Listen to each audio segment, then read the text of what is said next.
angels singing. It sounded a little like the Ikettes to me back there in the background. Ike and Tina back there doing the background vocals for Ray Scott and High Road. That was actually me, Bill. I was doing all those myself.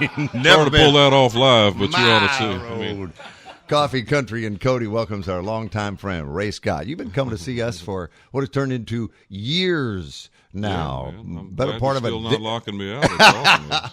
Better part of a decade, and playing the Opry from time to time, and it's always great to see and have you sit down and play your guitar and sing, and that's High Road, the brand new single. You decided, 5-6 years after I referenced that it should be the single, you decided, hey, High Road's the single. Let's go see Bill. Well, we never release it as a single officially anywhere, and we get so much, so much response from it, from people at radio and live listeners as well. And it's my label, so we do what we want to around here. When it was somebody else's label, not so much, Not right? so much, yeah. exactly. Because you were label mates. We played the Wreckers Leave the Pieces earlier. You said you were label mates. Well, where was that? What label was that? Warner Brothers. At Warner? That was my debut as an artist too with Warner 10 years ago. This past October, September, something like that. I forget. But yeah, so it's been a little while, man. It's a good thing I keep getting better looking with age. By the way, you look like Craig Morgan's younger brother. Just wanted to make that. There have been people through the years that have said that we favor. So, you remind me of, and I say Craig Morgan, and I kind of look at Craig and go, I can see that. I can see where people would think. Craig, the check better be in the mail, buddy. I'm telling you right now. Yeah, he just got back from a USO tour, like 7 countries in 8 days or something like that. Man, and he said, we left. That's awesome. We left here going east, and we came back, and we were going west into Nashville. So literally, they went around the globe. Have you done the USO stuff, military stuff at all? I have, not with the USO, but with Stars for Stripes and AFE, that kind of thing. So yeah, I've been to Afghanistan, Iraq, and done that. It's an amazing experience. What was it when you got there versus what you thought it was going to be, being stateside and seeing it on the news? Well, what the a landscape lot like? of it wasn't what I expected. Yeah. A lot of it wasn't. One thing you don't get used to is no matter how hot it ever gets here, if you go to Iraq in August or September, you're going to come back here loving your life. I'm telling you, man. I mean, I had I drank water after water after water after water, and I still got dehydrated to the point that we were doing acoustic shows over there. It was myself and Trent Willman, Mark Wills, and I literally did one show while an IV was plugged into my arm with the medic standing behind me holding up the bag. No way. Yeah, it was surreal, man. But yeah, it gets really hot there, and it's so dry it'll sneak right up on you. I don't see us doing that, Charlie. I don't see us saying, you know what, we'll keep broadcasting. Just put an IV in right here. We'll just keep on drilling here, Hoss. No, I got 700 segments of the Best of Bill Cody for the Essential Collection. I think we would take a couple of days off if that were the case. We might Ray's go got to record say, it. don't we have a hologram or something that we could bring out here for the troops while I go back in the air conditioning? If hell had a brochure, Bill, it would be. Yeah. That would be it. Exactly. Oh, that makes me... You remember Letterman had his heart surgery back, 10, 15 years ago? Oh, I know where you're going. And he had all the doctors on. His first show This back, is funny. he had all the doctors on who operated on him and saved his life. And he said, the one thing that just is so horrible about this, it wasn't the surgery, it wasn't the recouping, it's the change in my diet. It's the decaffeinated coffee. It's the decaffeinated coffee. And all of a sudden, this little jingle pops up. Decaffeinated coffee. It's what they're drinking in hell. So it just reminded me of that. The best? I love that. Oh, well, he has taxes to pay, like many of you. You have taxes due on the 18th. So he said, you know what? These casino gigs pay well. That'll be my next stop. I'll make a little loot, get Uncle Sam paid off there. Council Bluffs, Iowa, for our friend Ray Scott. That'll be, what is that? Tomorrow. Tomorrow. You're headed out and headed to Iowa from here. And then over the weekend, he'll be in Eric, Oklahoma. Roger Miller's from Eric, Oklahoma. And Jamie Johnson, Love and Theft, Ward Davis at the Buckin' Wild Music Fest there. And then Rock Falls, Illinois, Springfield, Illinois, the land of Lincoln. And then back to Charlotte, North Carolina. Yes, sir. And people are watching this morning, watching their hometown hero maybe. They say, I know Ray Scott. We went to school together. Or whatever the connection. Well, what's that one? Is it a song or is it Never a Hero in Your Own Hometown or something like that? I remember. So, Heartland, we're in Wilmington and Kinston and Charlotte on Heartland Television as people watch this. Yeah, y'all come see us. It'll actually be my first ever show at Cody Joe's there in Charlotte. So, okay. Yeah. Ray Scott in studio this morning. High Road, you heard a little bit ago. That's a new single, and he's traveling all over the country. And by the time we get to June, you're going to be settled in for the CMA Music Festival, and you'll be able to see him. There are a couple opportunities to see him live here at home. And but just before we went on the air, you were telling me about a new series, some binge-watching thing you got going on HBO. What's that all about? I've been bad about that with some series, but there's a new series called Vinyl that's really interesting. It's actually, I think, executive produced by Mick Jagger and Martin Scorsese. Which, wow, it says a lot right there. But it's just a really, I think, accurate depiction of the record business, especially on the rock and roll side of things. Back, I'd say early 70s, late 60s. It's kind of a lot of the music in it. Well, this conversation started because John Fogerty was a special guest, a Rock and Roll Hall of Famer of Brad Paisley. It reminded me because there was I think something that they were actually playing some old Creedence on there last night. I don't think he made any money on any of that early stuff. Oh yeah, as far as in perpetuity or intellectual properties of that sort of thing, which is a famous story. He's been on that one, so yeah. I'll tell you that for sure. But and he chronicles that in his book, and he is amazingly healed from it. I don't know that I would ever get over it, but well, I guess you have a choice at some point. You can either be miserable and let it destroy you, or move on. So I'm glad he took that road because the guy's he's obviously an icon. One of the most unique voices when you hear it. Yeah. I can remember from childhood, being a kid, 68, 69, 70. I'm about 12, 13 years old. Yeah.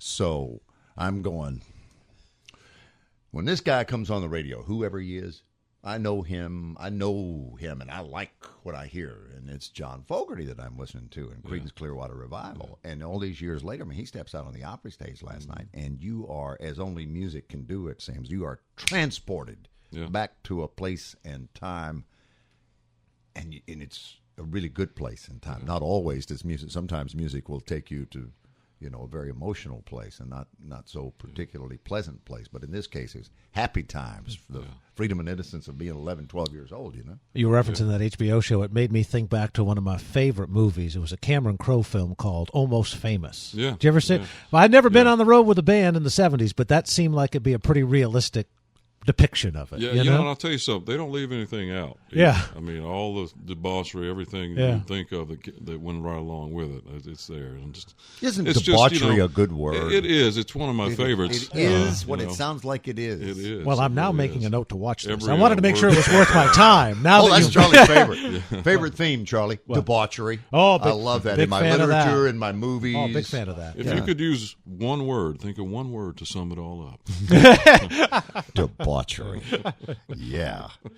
Who was the first person you went to see as a kid growing up in North Carolina? First live show you remember going to see, and you went, I want to do that.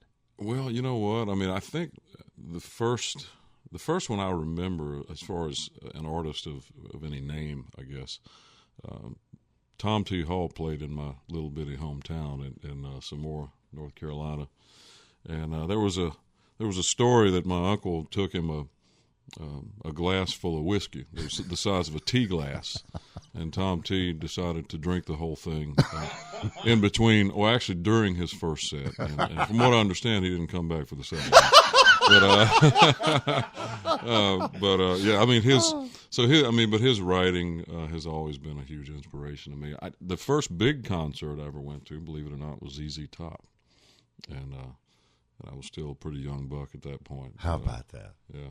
It's funny. We have that in common. Tom T. Hall, that was the first person. He and Dottie West did a package show in our hometown, and I was still in high school, local radio, and they came to play the county fair, and they were the first people I introduced Dottie West, who opened for Tom T. Hall. Cool. Dottie actually.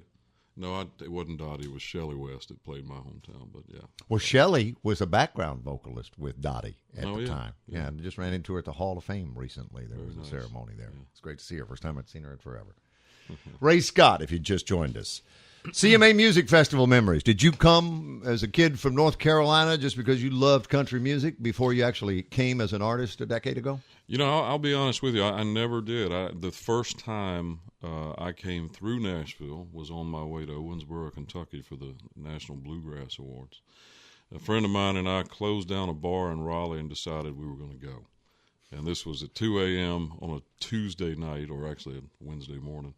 And we drove through Nashville. I drove through, saw the skyline. And just something told me this is where you need to be, because I was already kind of writing country music and doing whatever. I started off, believe it or not, in rock and roll, and that was sort of a rebellion, I think, with what my dad was doing when I was growing up. You know, my dad was a country singer, and I think that I just drifted as a kid, as a teenager, towards some of that old rock stuff. You know, of course, I love the vinyl show because a lot of that old stuff I liked it. But grew up on country, was extremely, very obviously inspired by it. You know, didn't even realize how much of it lived inside me until I was probably about 18 or 19 years old, and what I really was writing from a songwriting standpoint was just coming out honestly like that. And that's what sort of led me back to this way. So I never went to CMA Fest before I moved to town. I'd never even been here before. I'd just driven through once.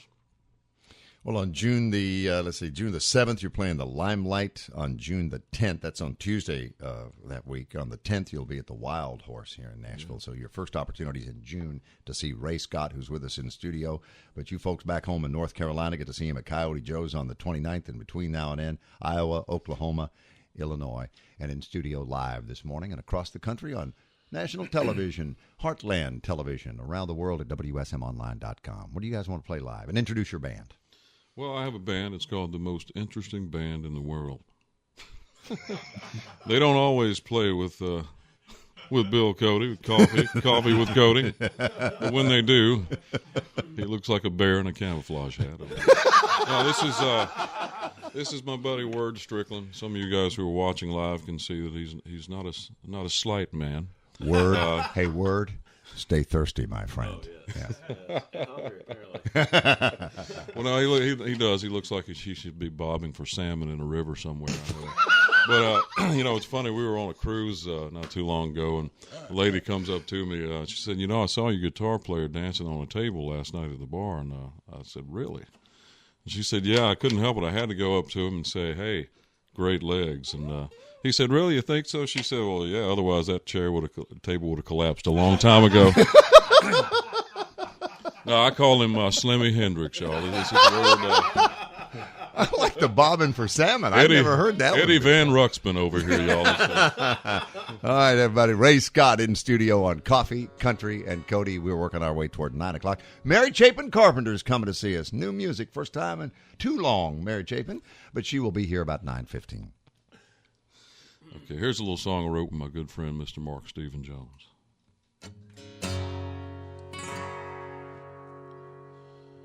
Baby, don't you know you're the only girl with this old boy in the whole wide world? You get my heart racing more than anyone I've known. I love the way you love with more passion than most. How crazy it's gonna get, girl, I never know. But I gotta admit, right now you're turning me on. You're the only one, a second to none. Now don't we have fun? Put down that gun. Well, I gotta say mercy, you're so pretty when you're mad. Here in this moment, I'm a-wanting you back. So baby, take a deep breath. Ease that hammer back down. Well, I don't know what it is that you think I did, but I promise it'll never ever happen again. Baby, let's get married. Yeah, let's do it right now. 'Cause you're the only one, second to none. Don't we have fun? Put down that gun. Oh, baby, what about the consequences, baby? Won't you miss my tender kisses, baby? Do you really want to make my sweet mama cry?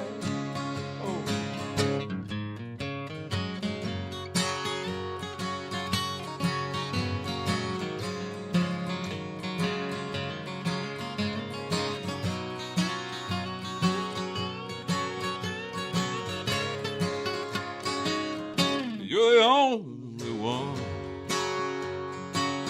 second to none. Don't we have fun? Put down that gun.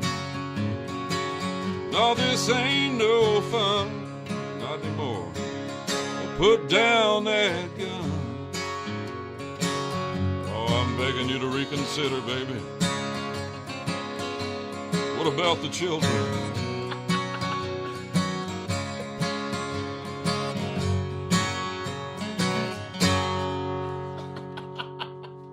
Well, he was playing and singing that. I don't know if Heartland could see, but a couple of big boys came by here eating sandwiches out of a Ziploc bag, and they stood and they watched one. I thought, they've lived that song.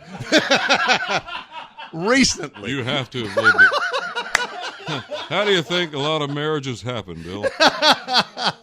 It's an ultimatum is what it is. Oh, that is Ray Scott. Love it, baby. Put down that gun. And safe travel to you on your way to the Ameristar Casino in Council Bluffs, Iowa. He'll be there tomorrow night. In Eric, Oklahoma this weekend with Jamie Johnson, Love and Theft, and Ward Davis. Always great to have you in studio, buddy. Great to be here. Like I tell my mom, thanks for having me, Bill. And the new single, High Road. Find out more at rayscott.com. Hi, this is Bill Cody from 650 AM WSM. Thank you for watching our YouTube channel. If you like what you've seen, click the button below.